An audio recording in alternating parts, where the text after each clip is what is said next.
વર્ષથી પાલેજમાં જૂના અને જાણીતા computer, laptop, CCTV camera service, printer repairing તેમજ નવા અને જૂના કોમ્પ્યુટર લે વેચ કરનાર.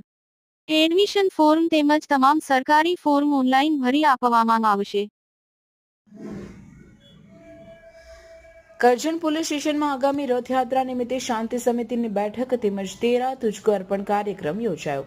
કરજણ પોલીસ સ્ટેશન ખાતે એસપી આનંદ રોહનની અધ્યક્ષતામાં 13 તુજકો અર્પણ કાર્યક્રમ તેમજ આગામી 27 જૂન 2025ના રોજ રથયાત્રા નિમિત્તે પોલીસ સ્ટેશનના પટાંગણમાં શાંતિ સમિતિની મીટિંગ યોજવામાં આવી હતી, જેમાં ઉપસ્થિત એસપી આનંદ રોહન, ડીવાયએસપી ચૌધરી સાહેબ, ડીવાયએસપી આકાશ પટેલ, એલસીબીના PI Krunal Patel, SOG PI Chavda, Karjan police સ્ટેશનના પીઆઈ એકે ભરવાડ તેમજ કરજણ પોલીસ સ્ટાફ તેમજ કરજણ નગરપાલિકાના પ્રમુખ, ઉપપ્રમુખ તેમજ કરજણના જાગૃત નાગરિકો મીટિંગમાં ઉપસ્થિત રહ્યા હતા, જેમાં વડોદરા રૂરલ એસપી દ્વારા નાગરિકોને રથયાત્રા નિમિત્તે સુલેહ શાંતિનો ભંગ ન થાય તેમજ સોશિયલ મીડિયાની ઉશ્કેરણીજનક પોસ્ટ ઉપર ખાસ ધ્યાન આપવા જણાવ્યું હતું.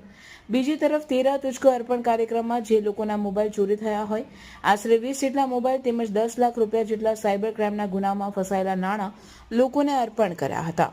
રિપોર્ટર યાકુબ પટેલ, કરજણ.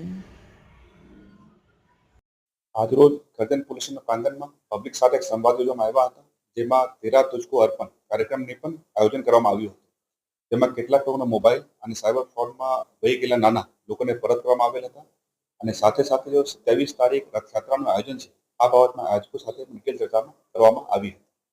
સર, ડીજીને લઈને જે વાત કરવામાં આવી છે અને આગામી 25 તારીખના રોજ ઇલેક્શનનું એમાં બે ત્રણ વસ્તુઓ છે.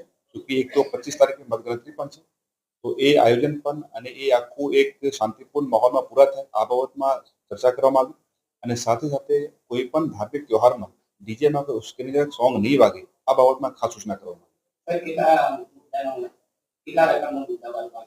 અત્યારે અમે લોકો જોયા લગભગ 10 લાખ રૂપિયાનો સાયબર ફ્રોડમાં પરત થઈ ગયેલા નાના અને લગભગ 20 જેટલા મોબાઈલ અમે લોકો પરત કર્યા. Thank you. ગુજરાતના અગ્રીમ અખબારોમાં આપની કોઈ પણ પ્રકારની જાહેરાત આપવા માટે સંપર્ક કરો.